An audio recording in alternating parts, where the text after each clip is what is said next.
Micah, chapter 7. Matthew Henry's Commentary on the Whole Bible. An exposition, with practical observations, of the book of the prophet Micah. Chapter 7. In this chapter, 1. The prophet, in the name of the church, sadly laments the woeful decay of religion in the age wherein he lived, and the deluge of impiety and immorality which overwhelmed the nation, which leveled the differences, and bore down the fences, of all that is just and sacred, verses 1 to 6. 2. The prophet, for the sake of the church, prescribes comforts, which may be of use at such a time, and gives counsel what to do. 1. They must have an eye to God, verse 7. 2. They must courageously bear up against the insolences of the enemy, verses 8 to 10. 3. They must patiently lie down under the rebukes of their God, verse 9. 4. They must expect no other than that the trouble would continue long, and must endeavor to make the best of it, verses 11 to 13. 5. They must encourage themselves with God's promises, in answer to the prophet's prayers, verse 14-15. 6. They must foresee the fall of their enemies, that now triumphed over them, verses 16 and 17.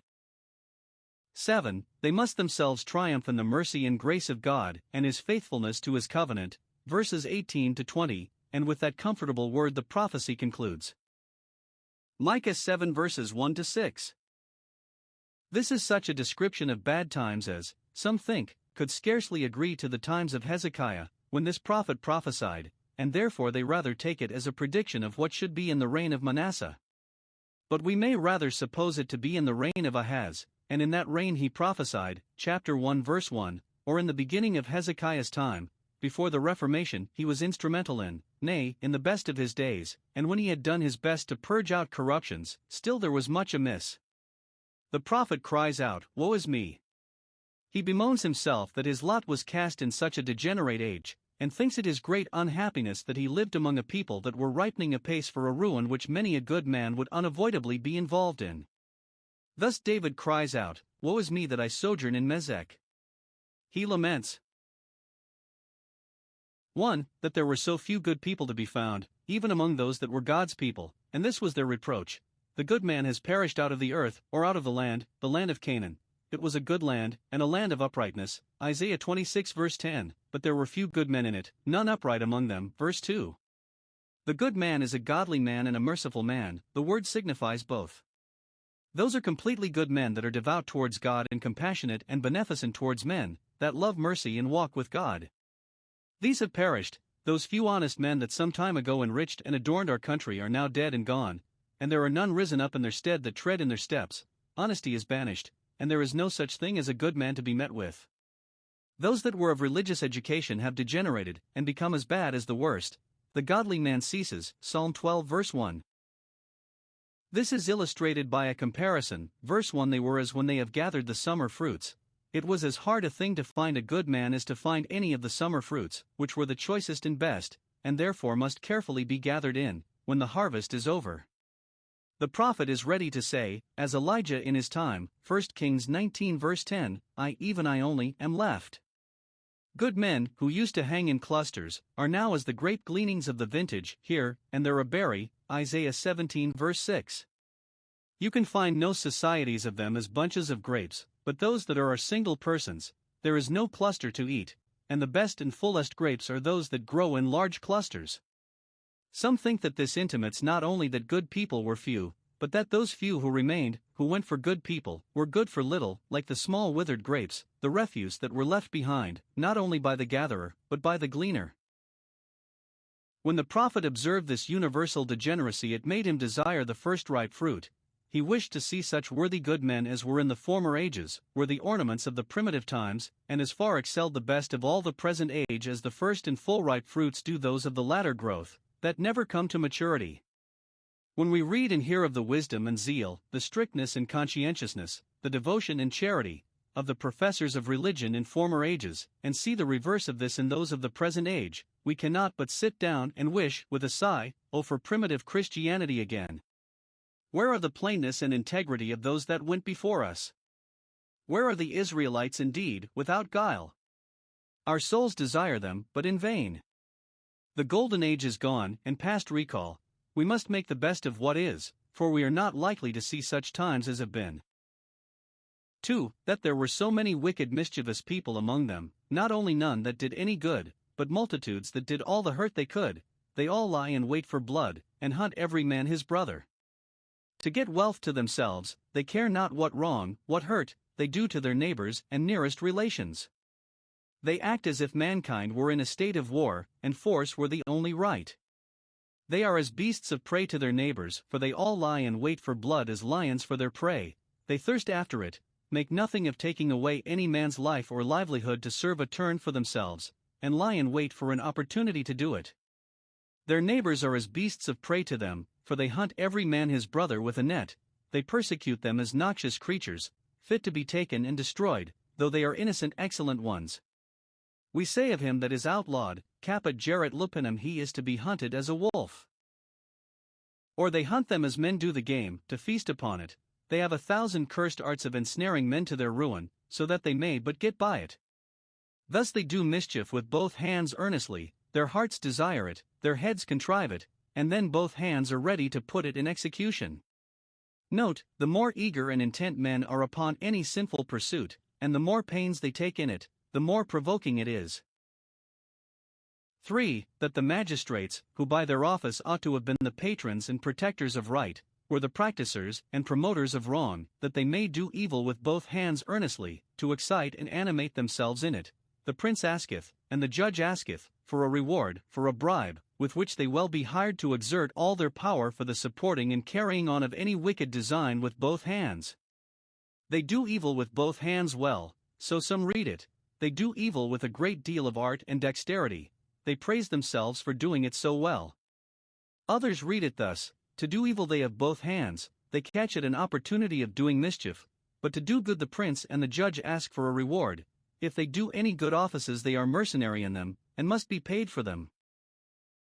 The great man, who has wealth and power to do good, is not ashamed to utter his mischievous desire in conjunction with the prince and the judge, who are ready to support him and stand by him in it.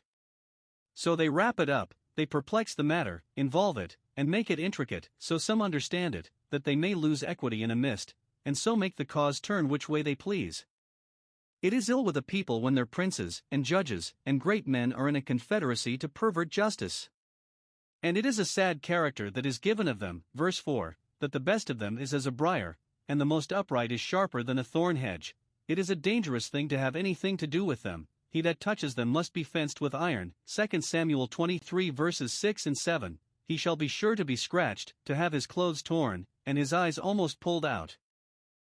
And if this be the character of the best and most upright, what are the worst?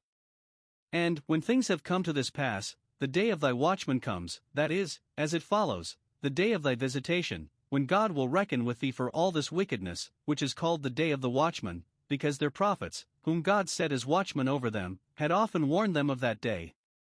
When all flesh have corrupted their way, even the best and the most upright, what can be expected but a day of visitation, a deluge of judgments, as that which drowned the old world when the earth was filled with violence? For that there was no faith in man, people had grown so universally treacherous that one knew not whom to repose any confidence in, verse 5. Those that have any sense of honor, or spark of virtue, remaining in them, have a firm regard to the laws of friendship. They would not discover what passed in private conversation, nor divulge secrets, to the prejudice of a friend. But those things are now made a jest of. You will not meet with a friend that you dare trust, whose word you dare take, or who will have any tenderness or concern for you.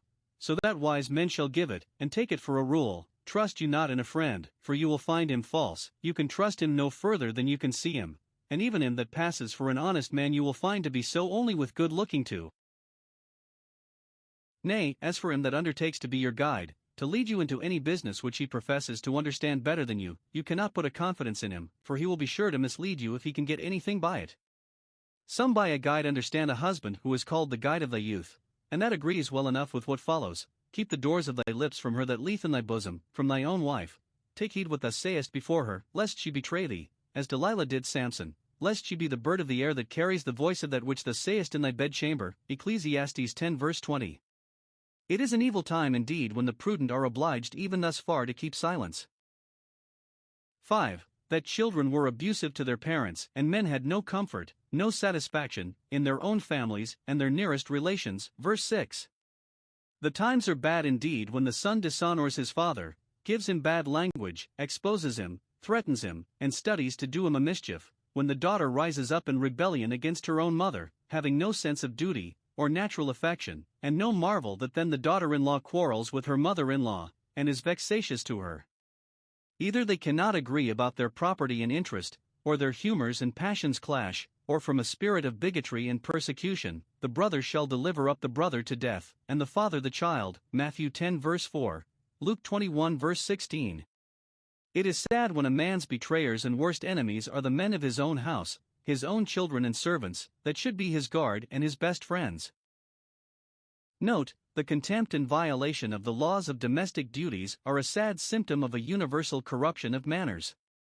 Those are never likely to come to good that are undutiful to their parents, and study to be provoking to them and cross them. Micah 7 verses 7 to 13. The prophet, having sadly complained of the wickedness of the times he lived in, here fastens upon some considerations for the comfort of himself and his friends in reference thereunto. The case is bad, but it is not desperate. Yet now there is hope in Israel concerning this thing. 1. Though God be now displeased, he shall be reconciled to us, and then all will be well. Verses 7 and 9. We are now under the indignation of the Lord. God is angry with us, and justly, because we have sinned against him. Note, it is our sin against God that provokes his indignation against us, and we must see it, and own it, whenever we are under divine rebukes, that we may justify God, and may study to answer his end in afflicting us, by repenting of sin and breaking off from it. Now, at such a time, 1. We must have recourse to God under our troubles. Verse 7. Therefore, I will look unto the Lord. When a child of God has ever so much occasion to cry, woe is me, as the prophet here, verse 1, yet it may be a comfort to him that he has a God to look to, a God to come to fly to, in whom he may rejoice and have satisfaction. All may look bright above him when all looks black and dark about him. The prophet had been complaining that there was no comfort to be had, no confidence to be put, in friends and relations on earth, and this drives him to his God. Therefore I will look unto the Lord. The less reason we have to delight in any creature, the more reason we have to delight in God. If princes are not to be trusted, we may say, happy is the man that has the God of Jacob for his help, and happy am I, even in the midst of my present woes, if he be my help. If men be false, this is our comfort, that God is faithful. If relations be unkind, he is and will be gracious. Let us therefore look above and beyond them, and overlook our disappointment in them, and look unto the Lord. 2. We must submit to the will of God in our troubles. I will bear the indignation of the Lord, will bear it patiently, without murmuring and repining, because I have sinned against him. Note, those that are truly penitent for sin will see a great deal of reason to be patient under affliction. Wherefore should a man complain for the punishment of his sin? When we complain to God of the badness of the times, we ought to complain against ourselves for the badness of our own hearts. 3. We must depend upon God to work deliverance for us, and put a good issue to our troubles in due time. We must not only look to him, but look for him. I will wait for the God of my salvation, and for his gracious returns to me. In our greatest distresses we shall see no reason to despair of salvation if by faith we eye God as the God of our salvation, who is able to save the weakest upon their humble petition, and willing to save the worst upon their true repentance. And, if we depend on God as the God of our salvation, we must wait for him, and for his salvation, in his own way and his own time. Let us now see what the church is here taught to expect and promise herself from God, even when things are brought to the last extremity. 1. My God will hear me. If the Lord be our God, he will hear our prayers, and grant an answer of peace to them. 2. When I fall, and am in danger of being dashed in pieces by the fall, yet I shall arise, and recover myself again. I fall, but am not utterly cast down. Psalm 37 verse 24. 3. When I sit in darkness, desolate and disconsolate, melancholy and perplexed, and not knowing what to do, nor which way to look for relief, yet then the Lord shall be a light to me, to comfort and revive me, to instruct and teach me, to direct and guide me, as a light to my eyes, a light to my feet, a light in a dark place. 4. He will plead my cause, and execute judgment for me. Verse 9. If we heartily espouse the cause of God, the just but injured cause of religion and virtue, and make it our cause, we may hope he will own our cause, and plead it. The Church's cause, though it seem for a time to go against her, will at length be pleaded with jealousy, and judgment not only given against, but executed upon, the enemies of it. 5. He will bring me forth to the light, make me shine eminently out of obscurity, and become conspicuous, will make my righteousness shine evidently from under the dark cloud of calumny. Psalm 37 verse 6, Isaiah 58 verse 10. The morning of comfort shall shine forth out of the long and dark night of trouble. 6. I shall behold his righteousness, I shall see the equity of his proceedings concerning me, and the performance of his promises to me. 2. Though enemies triumph and insult, they shall be silenced and put to shame. Verses 8 and 10.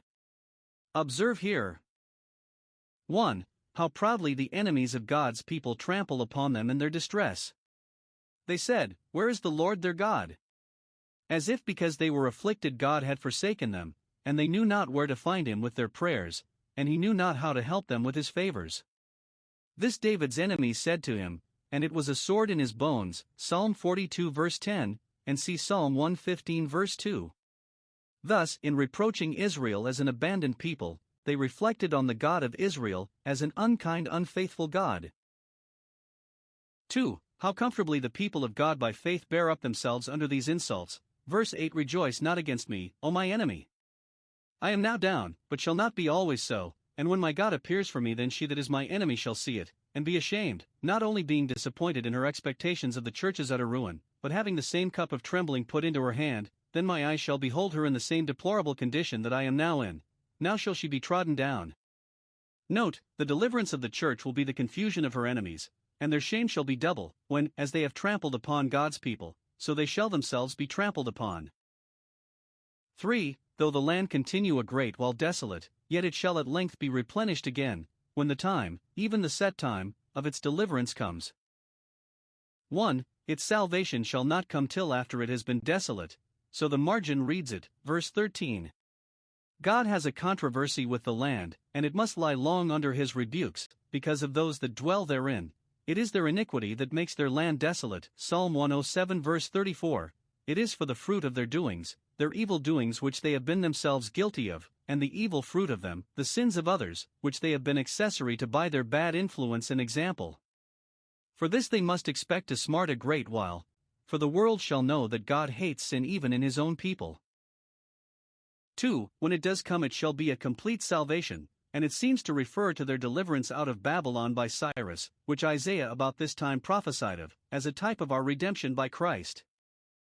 1. The decree shall be far removed.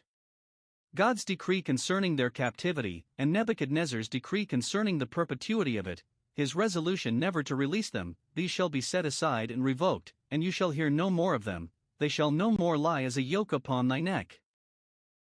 2. Jerusalem and the cities of Judah shall be again reared, then thy walls shall be built, walls for habitation, walls for defense, house walls, town walls, temple walls. It is in order to these that the decree is repealed. Isaiah 44 verse 28.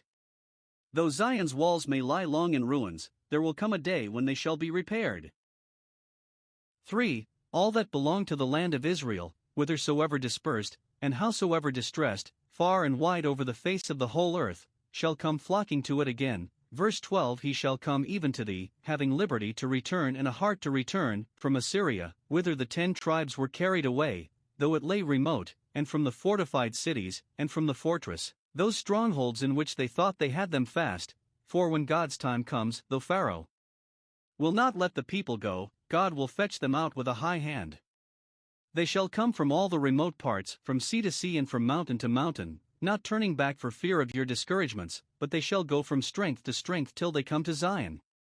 Thus in the great day of redemption God will gather his elect from the 4 winds. Micah 7 verses 14 to 20. Here is 1. The prophet's prayer to God to take care of his own people, and of their cause and interest. Verse 14. When God is about to deliver his people, he stirs up their friends to pray for them, and pours out a spirit of grace and supplication. Zechariah 12 verse 10. And when we see God coming towards us in ways of mercy, we must go forth to meet Him by prayer. It is a prophetic prayer, which amounts to a promise of the good prayed for, what God directed His prophet to ask, no doubt He designed to give. Now, 1. The people of Israel are here called the flock of God's heritage, for they are the sheep of His hand, the sheep of His pasture, His little flock in the world, and they are His heritage, His portion in the world. Jacob is the lot of His inheritance. 2. This flock dwells solitarily in the wood or forest, in the midst of Carmel, a high mountain. Israel was a peculiar people, that dwelt alone, and was not reckoned among the nations, like a flock of sheep in a wood. They were now a desolate people, verse 13, were in the land of their captivity as sheep in a forest, in danger of being lost, and made a prey of to the beasts of the forest. They are scattered upon the mountains as sheep having no shepherd. 3. He prays that God would feed them there with His rod, that is, that He would take care of them in their captivity, would protect them, and provide for them, and do the part of a good shepherd to them. Let thy rod and staff comfort them, even in that darksome valley, and even there let them want nothing that is good for them. Let them be governed by thy rod, not the rod of their enemies, for they are thy people. 4. He prays that God would in due time bring them back to feed in the plains of Bashan and Gilead, and no longer to be fed in the woods and mountains. Let them feed in their own country again, as in the days of old. Some apply this spiritually, and make it either the prophet's prayer to Christ or His Father's charge to Him, to take care of His church, as the great shepherd of the sheep, and to go in and out before them while they are here in this world as in a wood, that they may find pasture as in Carmel, as in Bashan and Gilead. 2. God's promise in answer to this prayer, and we may well take God's promises as real answers to the prayers of faith, and embrace them accordingly, for with Him saying and doing are not two things. The prophet prayed that God would feed them, and do kind things for them, but God answers that He will show them marvelous things, verse 15, will do for them more than they are able to ask or think, will outdo their hopes and expectations. He will show them His marvelous loving kindness, Psalm 17 verse 7. 1. He will do that for them which shall be the repetition of the wonders and miracles of former ages according to the days of thy coming out of the land of Egypt. Their deliverance out of Babylon shall be a work of wonder and grace not inferior to their deliverance out of Egypt, nay, it shall eclipse the luster of that, Jeremiah 16 verses 14 and 15, much more shall the work of redemption by Christ. Note, God's former favors to His church are patterns of future favors, and shall again be copied out as there is occasion. 2. He will do that for them which shall be matter of wonder and amazement to the present age, verses 16 and 17. The nations about shall take notice of it, and it shall be said among the heathen, the Lord has done great things for them, Psalm 126 verse 2. The impression which the deliverance of the Jews out of Babylon shall make upon the neighboring nations shall be very much for the honor both of God and His church. 1. Those that had insulted over the people of God in their distress, and gloried that when they had them down they would keep them down, shall be confounded, when they see them thus surprisingly rising up, they shall be confounded at all the might with which the captives shall now exert themselves, whom they thought forever disabled. They shall now lay their hands upon their mouths, as being ashamed of what they have said, and not able to say more, by way of triumph over Israel. Nay, their ears shall be deaf too, so much shall they be ashamed at the wonderful deliverance, they shall stop their ears, as being not willing to hear any more of God's wonders wrought for that people, whom they had so despised and insulted over.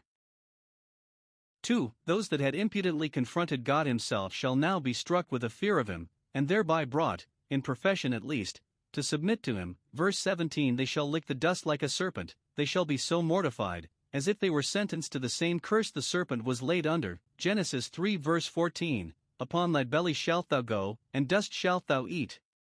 They shall be brought to the lowest abasements imaginable, and shall be so dispirited that they shall tamely submit to them. His enemies shall lick the dust, Psalm 72 verse 9. Nay, they shall lick the dust of the church's feet, Isaiah 49 verse 23.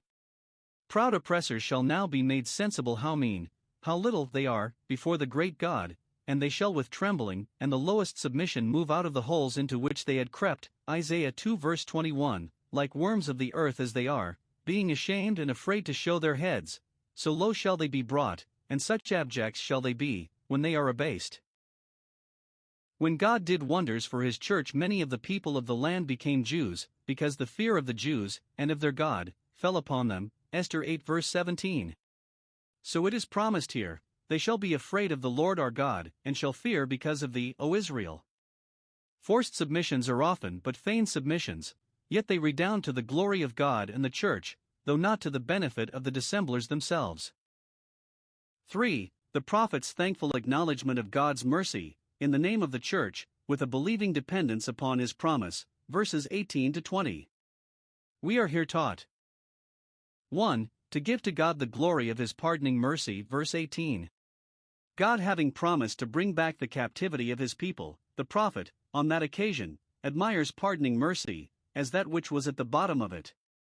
As it was their sin that brought them into bondage, so it was God's pardoning their sin that brought them out of it. Psalm 85 verses 1 and 2, and Isaiah 33 verse 24, 38 verse 17, 60:1-2.